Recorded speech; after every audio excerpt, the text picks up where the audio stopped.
Hello students, today we are discuss English translation of class 8. Okay तो आज हम क्या देखेंगे, प्रीवियस जो वीडियो थे उसमें हमने आपको चैप्टर 14 तक कंप्लीट करवा दिया है, समझा दिया है डिटेल में। अब आपका आज हम कराएंगे चैप्टर 15। चैप्टर 15 नेम है future perfect tense. Future perfect tense. Okay तो लेट्स स्टार्ट। तो इंग्लिश ट्रांसलेशन का इंग्लिश ट्रांसलेशन चैप्टर 15। चैप्टर का नेम है future perfect tense. Okay chapter का नेम है फ्यूचर परफेक्ट टेंस। ओके तो एज यूजुअल हम क्या करते हैं, सबसे पहले पहचान क्या होती है, वाक्यों को पहचानने का जो पहचान होती है वो कैसे पहचानते हैं वो हम समझाएंगे। एज यूजुअल रूल्स चलेंगे, एज यूजुअल एग्जाम्पल चलेंगे। ओके तो स्टार्ट करते हैं पहचान से।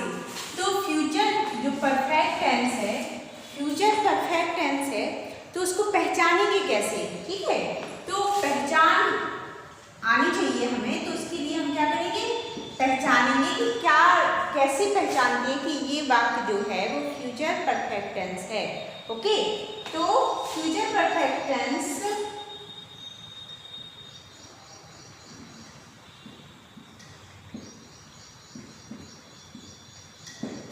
फ्यूचर परफेक्ट टेंस के हिंदी वाक्यों,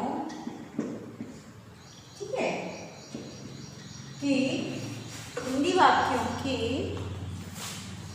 अंत में, हिंदी वाक्यों के अंत में प्रायः क्या क्या आता है, चुका, होगा, चुके, होंगे या चुकी, होगी। ओके इसके अलावा क्या आता है, या होगा, या होगा, ई होगी, ए होंगे। ठीक है आदि शब्द हैं, आदि आते हैं। ठीक है क्या है कि फ्यूचर परफेक्ट टेंस के हिंदी वाक्यों के अंत में प्रायः चुका, होगा, चुके होंगे, चुकी होगी, या होगा, या होगा, ई होगी, ए होंगे आदि शब्द आते हैं। और इनको और भी कैसे पहचान सकते हैं हम कि इन जो वाक्यों से ज्ञात होता है, एक रूल आपका ये है कि वाक्यों के अंत में आपको मिलेगा चुका, चुकी, चुके, होंगे। ओके या होगा, ई होंगे, होगी, ए होंगे। इस तरह से आपको क्या मिलेगा, ये लास्ट वाक्य के लास्ट में आपको ये मिलेंगे। ठीक है ये शब्द मिलेंगे आपको। इसके अलावा इनके अलावा क्या मिलेगा, और इन वाक्यों से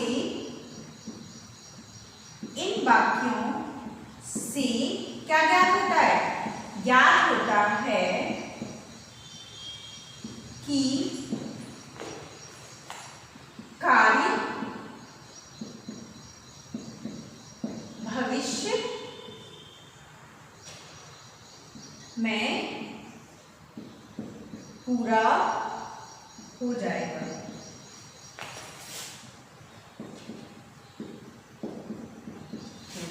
ठीक है क्या है कि देखेंगे फ्यूचर परफेक्ट टेंस के हिंदी वाक्यों के अंत में प्रायः चुका होगा, चुके होंगी, चुकी होगी, या होगा, ये होगी, ये होंगी आदि जो शब्द हैं वो आते हैं। इनके अलावा इन वाक्यों से ज्ञात होता है कि कार्य जो है वो भविष्य में पूरा हो जाएगा। कार्य क्या है? भविष्य में पूरा हो जाएगा। ओके, परफेक्ट का मतलब है पूरा होना। तो फ्यूचर परफेक्ट टेंस है वो क्या बताता है कि हमारा जो कार्य है वो फ्यूचर में कंप्लीट हो जाएगा, पूरा हो जाएगा। ओके, तो ये हमारे फ्यूचर परफेक्ट टेंस की पहचान है। ऐसे पहचानेंगे कि जो वाक्य है हिंदी में वो फ्यूचर परफेक्ट टेंस है। ओके, अब हम चलते हैं रूल्स की ओर।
ओके, इस टेंस के वाक्यों में शैल हैव या will have, okay, shall have या विल हैव के साथ, एक तो इन टेंसों में क्या होगा कि जो हेल्पिंग वर्ब रहेगी आपकी तो वो रहेगी शैल हैव और विल हैव के साथ जो वर्ब है, वर्ब आएगी, वर्ब की थर्ड फॉर्म का यूज करते हैं। ओके, जो आपकी हेल्पिंग वर्ब रहेगी शैल विल, शैल हैव और विल हैव, इनके साथ हम वर्ब की थर्ड फॉर्म का यूज करेंगे। ओके, अब हम चलते हैं सेकंड रूल की ओर।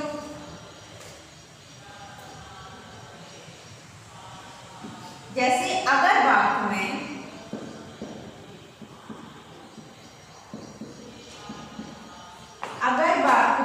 दो कार्य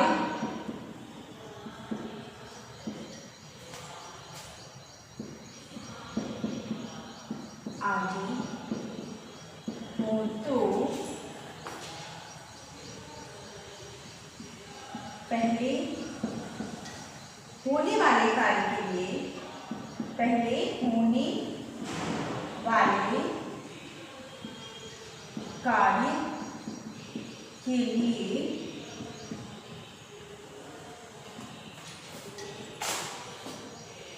फ्यूचर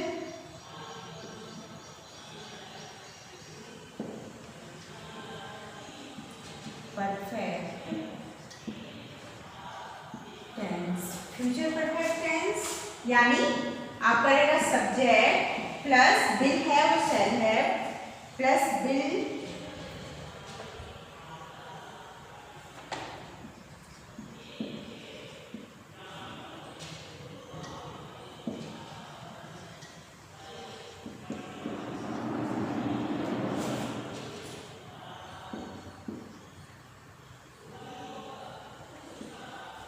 वर्ब की थर्ड फॉर्म, ठीक है,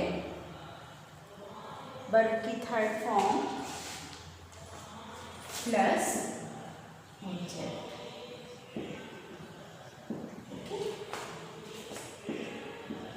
का योग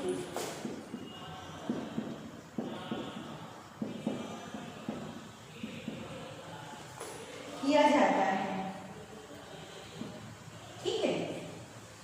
और बाद में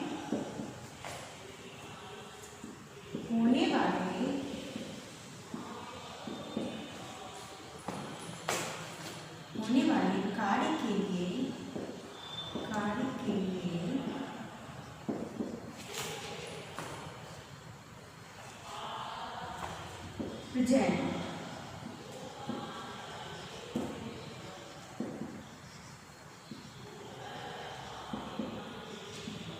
इंडेफिनिट टेंस, जैसे सब्जेक्ट प्लस वर्ब की फर्स्ट फॉर्म, ठीक है। फिर आपका वो चलेगा कब का यूज करते हैं।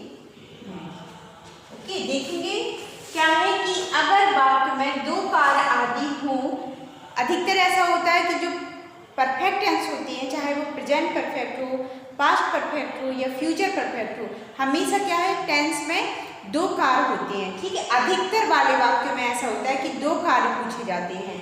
तो अगर वाक्य में दो कार्य आदि हों, अगर वाक्य में क्या हो दो कार्य आदि हों, तो पहले होने वाले कार्य के लिए फ्यूचर परफेक्ट टेंस, तो पहले होने वाले कार्य के लिए क्या है फ्यूचर परफेक्ट टेंस लगाएंगे, यानी subject will shell plus have plus verb की थर्ड फॉर्म। जो हमारे फ्यूचर परफेक्ट टेंस के रूल्स होंगे उसको हम पहले रखेंगे, ठीक है। तो हमारा जो वाक्य होगा, जो पहला जो वाक्य होगा उसमें क्या है हम फ्यूचर परफेक्ट टेंस का यूज करेंगे, और इसके बाद में होने वाले कार्य के लिए प्रेजेंट इंडेफिनिट टेंस, और जो बाद में होने वाला जो कार्य है उसके लिए प्रेजेंट इंडेफिनिट टेंस, यानी सब्जेक्ट प्लस वर्ब की फर्स्ट फॉर्म प्लस आपका वर्ब ऑब्जेक्ट टाइप, ठीक है, वो रहेंगे का यूज करते हैं। ये आपका रूल नंबर 2 है। ओके, अब और भी देखते हैं रूल नंबर 3। जैसे अगर किसी वाक्य में किसी समय से या तक का उल्लेख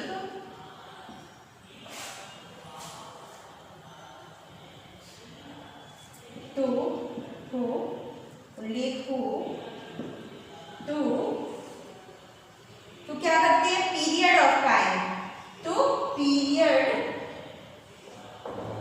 ऑफ टाइम यानी समय की अवधि, समय की अवधि, ओके, समय की अवधि से पहले, अब देखेंगे से पहले 4 का FOR का और 4 का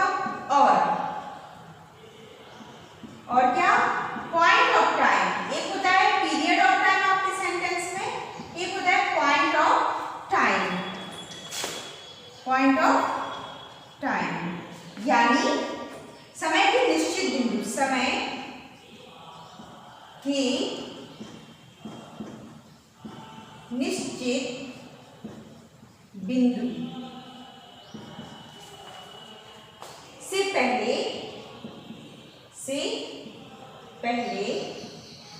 सिंस का यूज करते हैं। ओके, क्या है कि अगर किसी वाक्य में किसी समय से पहले, किसी समय से या तक का उल्लेख हो, तक या समय का उल्लेख हो, तो पीरियड ऑफ टाइम यानी समय की अवधि से पहले 4 का और पॉइंट ऑफ टाइम यानी समय के निश्चित बिंदु से पहले सिंस का यूज करते हैं। तो इस तरह से आपके जो फ्यूचर परफेक्ट टेंस का हमने पहचान बता दिया, और ये आपके जो रूल हैं, ओके, ये फ्यूचर परफेक्ट टेंस के आपके रूल हैं। तो पहला रूल क्या कहता है कि इस टेंस के वाक्यों में शैल हैव या विल हैव के साथ वर्ब की थर्ड फॉर्म का यूज करते हैं। अब हमें पता है ना कि क्या है कि शैल हैव और विल हैव कहाँ लगाते हैं। जब हमने फ्यूचर इंडेफिनिट टेंस पढ़ा था तो उसमें देखा था ना, इसी तरह से आपके फॉलो होते जाते हैं। कैसे कि जैसे आई और वी, WEB और आई के साथ ओनली आपका शैल हैव, और बाकी जितने भी सब्जेक्ट रहेंगे चाहे वो सिंगुलर हो या प्लूरल हो, कोई भी हो, आपको क्या करना है उसमें सिर्फ विल हैव का यूज करना है और वर्ब की थर्ड फॉर्म लगानी है। ठीक है। और अगर वाक्य में दो कार्य आ रही हो तो पहले होने वाले कार्य के लिए फ्यूचर परफेक्ट टेंस और बाद में होने वाले कार्य के लिए प्रेजेंट इंडेफिनिट टेंस का यूज करते हैं। ओके। अगर किसी वाक्य में किसी समय से या तक का उल्लेख हो तो पीरियड ऑफ टाइम यानी समय की अवधि से पहले, फॉर का पॉइंट ऑफ टाइम यानी सिंस का यूज करते हैं। अगर हमारे वाक्य में पीरियड ऑफ टाइम यानी समय की अवधि आती है तो फॉर का यूज करेंगे, और अगर समय की निश्चित यानी पॉइंट ऑफ टाइम आता है तो हम सिंस का यूज करेंगे समय से पहले। ओके। अब हम चलते हैं एग्जाम्पल की ओर। ओके। अफर्मेटिव सेंटेंसों की ओर, नेगेटिव इंट्रोगेटिव एग्जाम्पल सहित देखते हैं।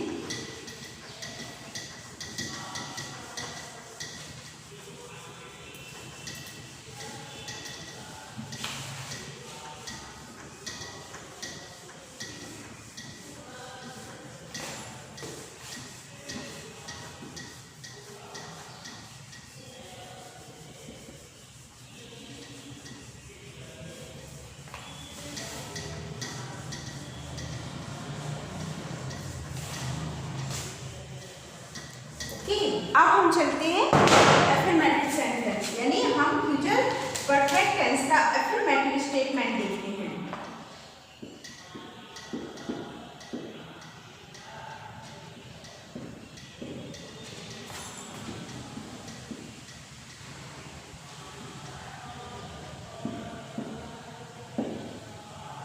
अफर्मेटिव स्टेटमेंट यानी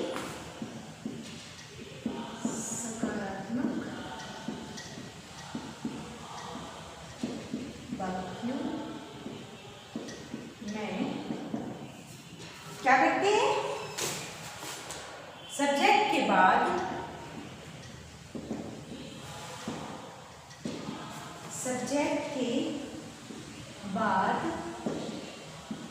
विल हैव और शैल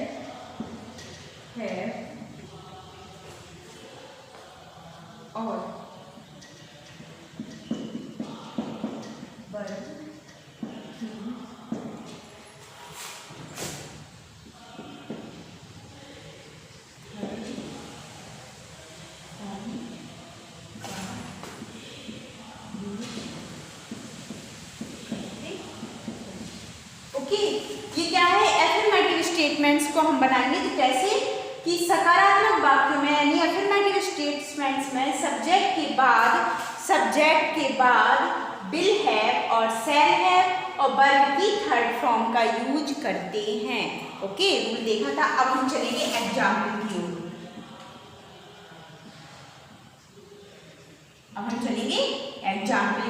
ओके,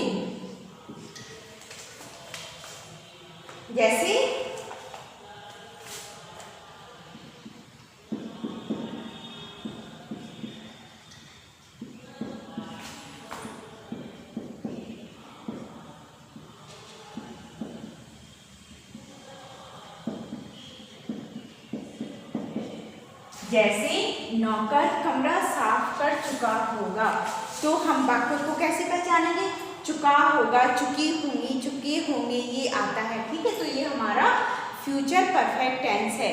तो हम इसको कैसे बनाएंगे, हमारे जो रूल्स है उसके अकॉर्डिंग बनाएंगे। तो सबसे पहले हमारा क्या है, सब्जेक्ट है, तो नौकर है ना, तो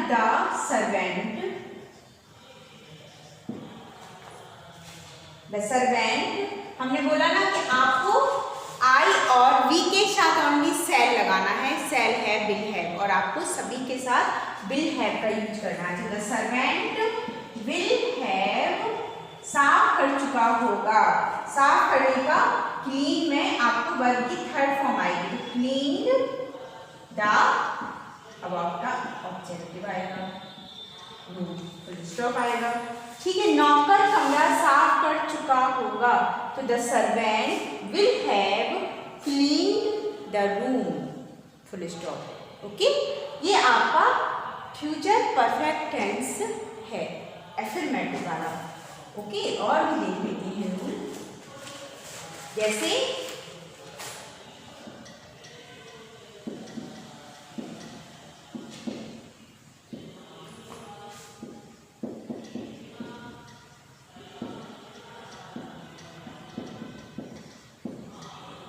मछलियां तैर चुकी होंगी, ठीक है, तो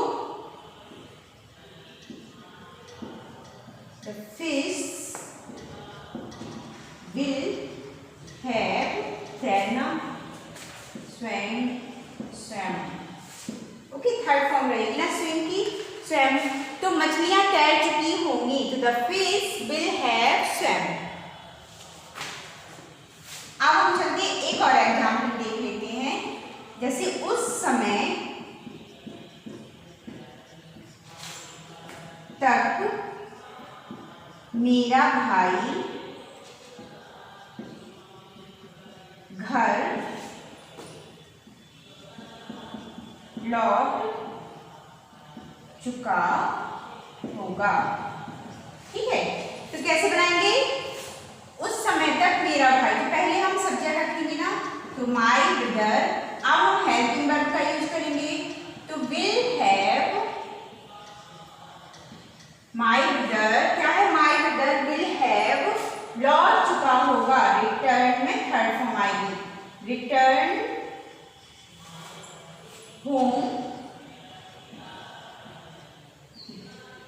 बाय दैट टाइम। उस समय तक तो my brother will have return home by that time. उस समय तक मेरा भाई घर लौट चुका होगा। अब हम चलते हैं नेगेटिव स्टेटमेंट्स की ओर। ओके,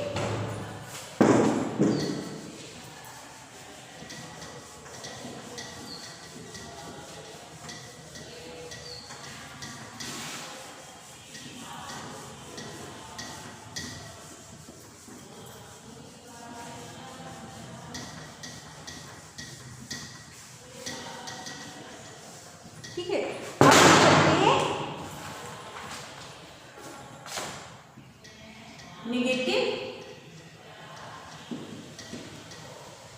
स्टेटमेंट, यानी नकारात्मक वाक्य में क्या करते हैं? नकारात्मक वाक्यों में विल, शैल,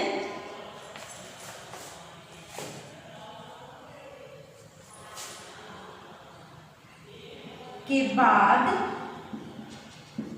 बाद और हैव से पहले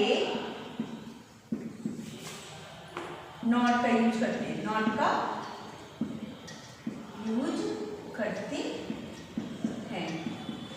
ओके, नेगेटिव स्टेटमेंट्स में नकारात्मक वाक्यों में नहीं वाले सेंटेंस में क्या करते हैं? विल है, शैल और विल के बाद हैव से पहले, यानी इनके बाद आपको नॉट लगाना है और हैव से पहले का नॉट का यूज करना है। ओके, एग्जाम्पल देख लेते हैं। एग्जाम्पल देखते हैं, जैसे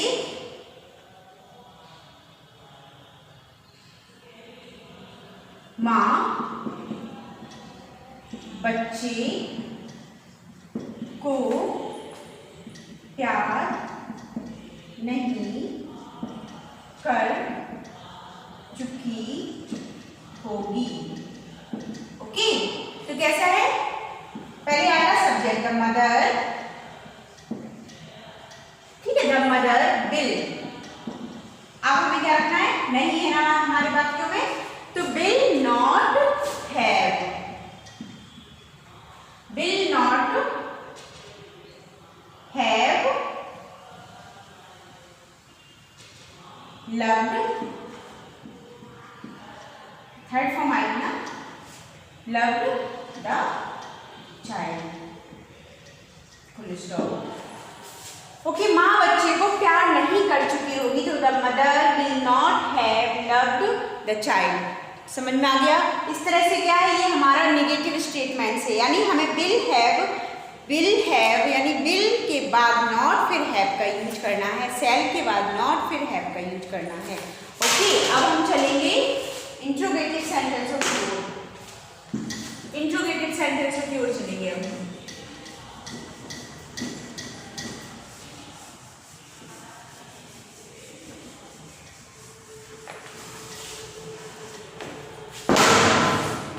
क्या है कि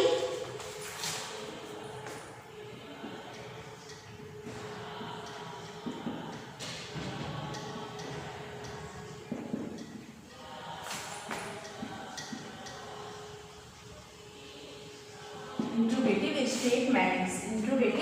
स्टेटमेंट्स यानी प्रश्नवाचक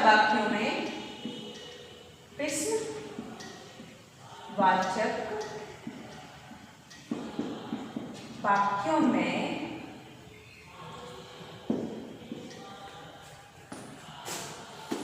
रूल नंबर 1, सब्जेक्ट से पहले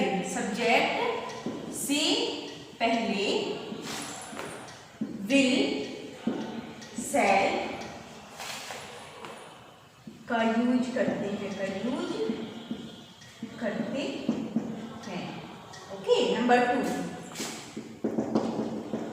व्हेन, वेयर, भाई, भाट आदि प्रश्नवाचक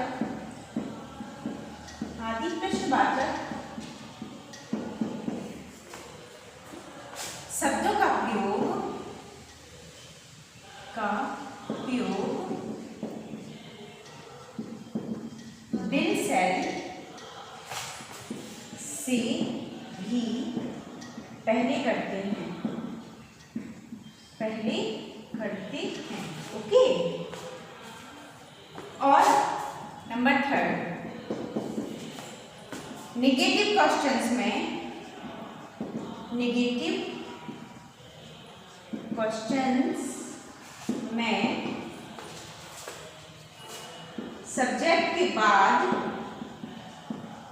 सब्जेक्ट के बाद और हैव से पहले नॉट का यूज करते हैं। ओके, क्या करते हैं? देखो, सब्जेक्ट से पहले विल सेल का यूज करते हैं कब? जब वाक्य तो क्या से स्टार्ट हो। पता है, इंट्रोगेटिव वाक्य अगर क्या से स्टार्ट हो तो हमें सबसे पहले विल सेल का यूज करना है। सेकंड, अगर आपका जो क्वेश्चन वाला प्रश्नवाचक जो शब्द हैं वो अगर वाक्यों के बीच में आते हैं तो हम विल सेल से भी पहले उन क्वेश्चन वाले शब्दों को रखते हैं। ओके, नेगेटिव क्वेश्चंस में सब्जेक्ट के बाद और हैव से पहले नॉट लगाते हैं। जैसा हमारा नेगेटिव सेंटेंसों में रूल था वही है कि नेगेटिव सब्जेक्ट के बाद और हैव से पहले नॉट का यूज करेंगे। अब चलते हैं हम एग्जाम्पल की ओर।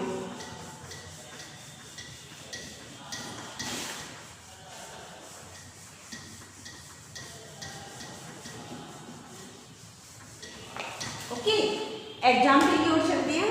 इंट्रोगेटिव सेंटेंसों के एग्जाम्पल देख लेते हैं। जैसे, क्या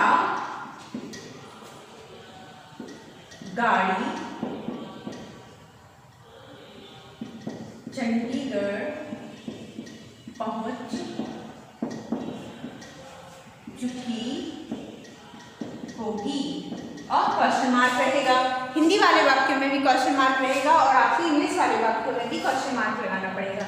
अगर वाक्य में क्या पहले आता है तो हम हेल्पिंग वर्ब यानी विल सेल का यूज पहले करेंगे। तो विल, द ट्रेन, सब्जेक्ट लगेंगे, the train have arrived at Chandigarh, at Chandigarh. Okay, question mark रहेगा यहाँ पे। तो क्या गाड़ी चंडीगढ़ चंडीगढ़ पहुंच चुकी होगी, तो will the train have arrived, third form लगाएंगे एट चंडीगढ़। ओके, अब हमारे जैसे सेंटेंस में बीच में प्रश्नवाचक शब्द आता है, बीच में क्या आता है?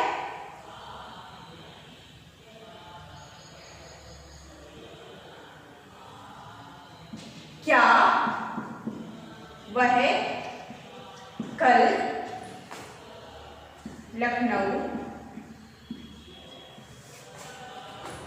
से चल चुका होगा। ठीक है, तो क्या है कि हम हेल्पिंग वर्ब पहले रखेंगे, फिर हम सब्जेक्ट रखेंगे। विल ही लखनऊ से नहीं चल चुका होगा, जैसे हम नहीं लगा देती हैं तो क्या होगा, हमें सब्जेक्ट के बाद नॉट का यूज करना है। तो विल ही नॉट, आप लगाएंगे हैव स्टार्टेड, यानी चलना, स्टार्टेड फ्रॉम लखनऊ